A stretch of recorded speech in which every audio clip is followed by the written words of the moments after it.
నీకు దేవుడు ఏం కార్యం చేయబోతున్నాడో, నీ రిపోర్ట్ ఎలా మార్చబోతున్నాడో, నిన్ను ఏ విధంగా వాడుకోబోతున్నాడో నీకు తెలుసా? నేను అన్ని విషయాల్లో క్రమంగానే ఉన్నానయ్యా, మరి నాకెందుకు ఎలా వచ్చిందో అని నువ్వు అడుగుతున్నావు. దేవుడు నిన్ను స్వస్థపరిచి నిన్ను ఒక మహిమకరమైన సాక్షిగా ఆయన వాడుకోబోతున్నాడేమో. ఆ చెల్లిని అలానే వాడుకుంటున్నాడు. ప్రార్థనా విజయాలు మీరు చూశారు. బ్లెస్సింగ్ దేవుడు అలానే సాక్షిగా వాడుకుంటా ఉన్నాడు. క్యాన్సర్ కదా, ఆ పిల్ల క్యాన్సర్, అది మీ మధ్యలోనే కూర్చొని ఉంది. మీకు చూపించాను గతంలో. ఆ క్యాన్సర్ పాజిటివ్, ఈరోజు నెగిటివ్, నార్మల్ రిపోర్ట్. తను ఈరోజు ఆ సాక్ష్యం తీసుకొని చాలా ప్రాంతాలకు వెళ్ళి క్రీస్తుని ప్రకటిస్తాం. చేయొత్తు బ్లెస్సి, అదే అమ్మాయి. మరి అది రిపోర్ట్ మారిపోయింది, మరి ఏం చేద్దాం?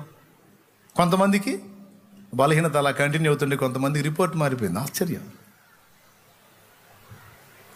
దేవుని క్రియలు ప్రత్యక్షపరచబట్టాన్ని కొంతమందికి దేవుడు స్వస్థత కార్యాన్ని జరిగిస్తాడు. 2. ఇప్పుడు ఎందుకు వచ్చింది చెప్పండి రోగం? ఆయన క్రియలు 2. 3వది, లాజరుకు వచ్చిన మరణం కూడా. కొన్ని మరణకరమైన ఆపదలు కూడా ప్రభు మహిమ కోసం వస్తాయట. అది లాజరు జీవితంలో కనపడిద్ది మనకి. మన సహోదరుడైన లాజరు నిద్రించను, మనం మేల్కొలప వెళ్ళుదాము రండి అని శిష్యులను అడుగుతాడు. అదే యోహాను సువార్త 11వ అధ్యాయంలో ఉంటుంది. ఈరోజు యోహాను సువార్తలో నుంచి 2వ అధ్యాయంలో 1, 9వ అధ్యాయంలో 1, 11వ అధ్యాయంలో 1, 3 చూపించి మీకు చెప్పా. ఈజీ గుర్తుంటుందని చెబుతున్నాను నేను. 3వది ఏంటి? చనిపోయిన లాజరుని తిరిగి బ్రతికించుట. చూడండి, ఆ యోహాను సువార్త 11వ అధ్యాయంలో యేసు ప్రభు ప్రార్థన చేస్తూ అంటాడు, అంతటా వారు ఆ రాయి తీసివేసిరి. యేసు కన్నులు పైకెత్తి, తండ్రి, నీవు నా మనవి వినినందున నీకు కృతజ్ఞతాస్తుతులు చెల్లించుచున్నాను. నీవు ఎల్లప్పుడూ నా మనవి వినుచున్నావని నేను ఎరుగుతును. గాని నీవు నన్ను పంపితివని చుట్టూ నిలుచున్న ఈ జనసమూహము నమ్మునట్లు వారి నిమిత్తమై ఈ మాట చెప్పితిన నేను. దేవునికి స్తోత్రం. ఈ మరణం ఎందుకు వచ్చిందట? లాజరు మరణం అది నిజంగా మరణం కోసం కాదు, దేవుని మహిమ నిమిత్తం వచ్చింది మరణం అంటాడు. దేవునికి మహిమ కలుగును గాక. తండ్రి, నీవు నన్ను పంపావని వీళ్ళు తెలుసుకోవాలి. చాలా వరకు సూచక్రియల్లో చాలా వరకు ప్రభువు చేసినవి ఆయన ఎవరో ప్రజలు గుర్తుపట్టున్నట్లు దేవుడు కొన్ని కార్యాలు జరిగించాడు. వాటిల్లో మరణాన్ని కూడా దేవుడు వాడుకున్నాడు. అవసరమైతే చనిపోయిన వారిని తిరిగి బ్రతికించి కూడా తన మహిమను కనపరిచే శక్తివంతుడు నజరేయుడగు యేసు. ఎందుకంటే చాలామందిని నేను చూశానండి, చాలామంది జీవితాల్లో చూశాను. డాక్టర్లు రిపోర్ట్ ఇచ్చేశారు, ఈ వ్యక్తి బ్రతకటం అసాధ్యమని. దాదాపు డెడ్లీ కండిషన్లో ఉన్న వాళ్ళని తిరిగి దేవుడు బ్రతికించి బాగు చేయటం చూశాను. 2006వ సంవత్సరంలో సేవ మొదలుపెట్టా. 2007వ సంవత్సరం జనవరి 1 తెల్లవారితే, అంటే 2006 డిసెంబర్ 31 తెల్లవారితే 2007 జనవరి 1 హోల్ నైట్ ప్రేయర్ పెట్టుకుంటాంగా, వాగ్దానాలు తీసుకుంటాంగా, ఆ కూటం పెట్టా. నైట్ ప్రేయర్ జరుగుతుంది. ఒక ఆమెను తెచ్చి మందిరంలో పండుకోబెట్టారు. పరిచర్య అప్పుడే స్టార్ట్ అయింది. తమ్ముళ్ళు సేవకులు వినండి, పరిచర్య అప్పుడే స్టార్ట్ అయింది. అప్పుడు చూసిన వాళ్ళు కూడా కొంతమంది ఉన్నారు. ఆమె చనిపోయే పొజిషన్లో ఉంది. ఆమెను తీసుకొచ్చి పండుకోబెట్టారు మందిరంలో. కరెక్ట్గా 11:30, 12 ఇంకా కాసేపు ఉందనగా 11:15 ఆ ప్రాంతంలో ఆమె చచ్చిపోయింది. చుట్టూ జనం, మధ్యలో ఆమె. అన్ని జనుల మధ్య సేవ. మందిరంలో మనిషి చనిపోయిందంటే ఆ వార్త దావాలనే వ్యాపించిద్ది. ఏం చేయాలా?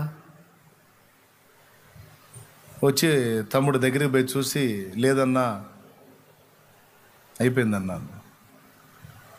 పాట పాడుతున్నాం, అందరూ గ్యాదర్ అయ్యి పాటలు పాడుతున్నాం. అంటే ఇప్పుడు వాళ్ళ మధ్య మృతదేహం ఉందంటే వాళ్ళ పరిస్థితి ఎలా ఉంటుంది,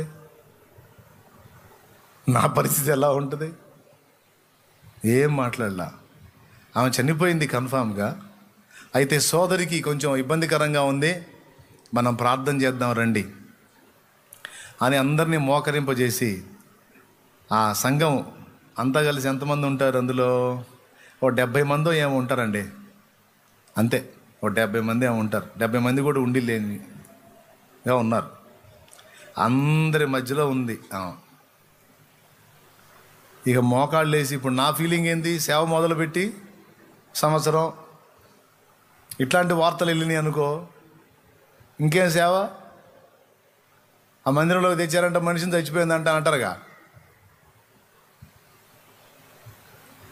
నేనేం తెమ్మని లేదు, వాళ్ళు తెచ్చారు. ఏమని? హాస్పిటల్లో బతకదని చెప్పారు, చర్చి కన్నా తీసుకొస్తే సరిపోతే ఆడే పోయిద్దని వాళ్ళు చూడు.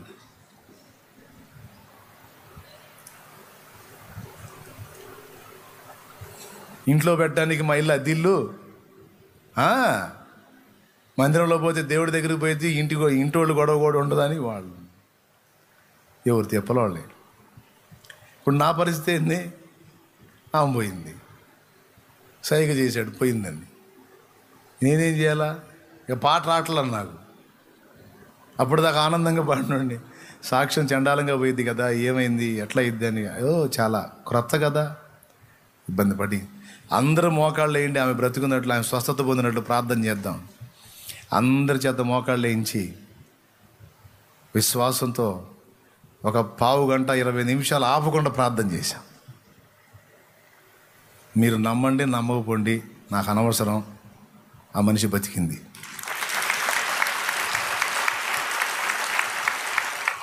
బతికింది.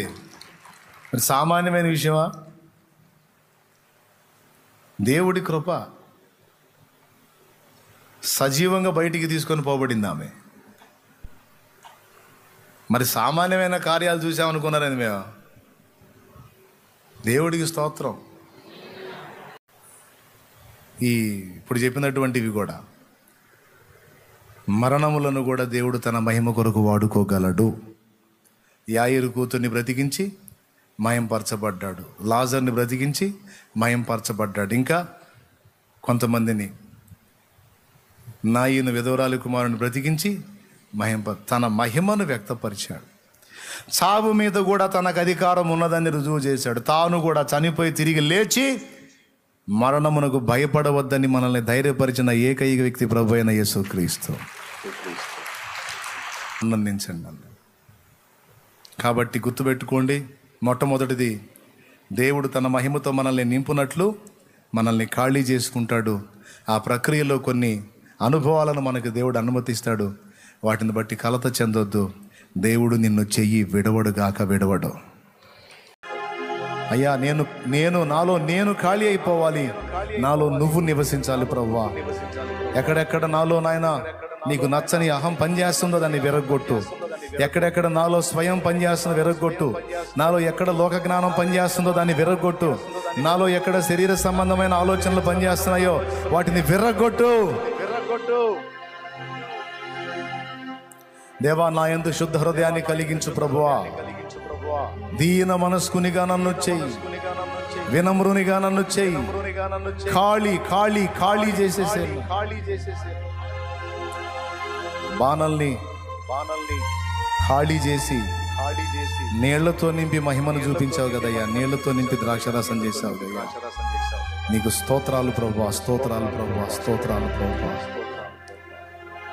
నీ ప్రజలు మేమందరము కూడా నీ మహిమ కోసం కాచుకున్నాం దేవా.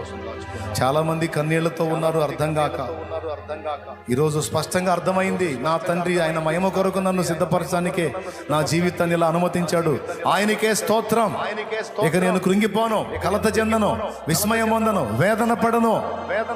సమస్తము సమకూర్చి నా మేలుకు జరిగించే నా తండ్రి నాకు తోడై ఉన్నాడనే ధైర్యం ప్రతి బిడ్డకు కలిగించమని యేసు నామములో ప్రార్థించి వేడుచున్నాం తండ్రి. ఆమేన్. దేవుని ముందు నిన్ను నువ్వు సరిదిద్దుకో. దేవుడు ఒక నూతన అధ్యాయాన్ని తప్పకుండా నీ జీవితంలో ప్రారంభిస్తాడు. అది జరిగిన నాడు నిన్ను చూసి బాధపడ్డారు చూడు, అయ్యో పాపమని. వాళ్ళు దేవుడిని నమ్ముకుంటారు. నీ స్థితిని చూసి ఎగతాళిగా నవ్వారు చూడు, వాళ్ళు సిగ్గుతో తల దించుకుంటారు. జరిగిద్ది. ఇది ఎలా జరిగిద్ది? నాకేం దారి కనపడలేదని నువ్వు అనుకోవద్దు. దారి నీకు కనపడట్ల, దేవునికి అన్ని దారులు ఉన్నాయి. పరిస్థితి నీకు అర్థం కాదు, కానీ దేవునికి అన్నీ తెలుసు. నువ్వు ఏదేదో ఒక పెద్ద మహా అద్భుతం జరిగి గొలియాతు కూలిపోవాలని నువ్వు అనుకుంటావు. దేవుడు అంటాడు, చిన్న రాయి జాలంటాడు. దేవునికి స్తోత్రం. నీ ముందున్నటువంటి గొలియాతు లాంటి పెద్ద సమస్యల్ని కూలగొట్టడానికి ఏవో పెద్ద ప్లాన్లు వేసుకొని ఉంటావు. అవన్నీ బుస్సే. చిన్న రాయి జాలు గొలియాతు బోర్ల పట్టడానికి. చిన్న కార్యాలు చేసి నీ పెద్ద సమస్యలు తీసేస్తాడు నా దేవుడు. చిన్న కార్యాలు చేసి నీ పెద్ద మొండి సమస్యలు తీసేస్తాడయా నా దేవుడు. నాకు తెలుసు ఆ సంగతి, అనుభవించాను నేను. కాబట్టి దేవుని వైపు చూసి ధైర్యం తెచ్చుకోండి. ఆయనకెళ్ళే చూడండి. దీనిలో ఆయన మీదే ఆధారపడండి. ఆయన బలమైన చేయి నిన్ను లేవనెత్తనీయండి. కృప మనకు తోడై ఉండును గాక. ఇప్పుడు నాకు యేసు కావాలి, ఆయన రక్తంలో నేను కడిగే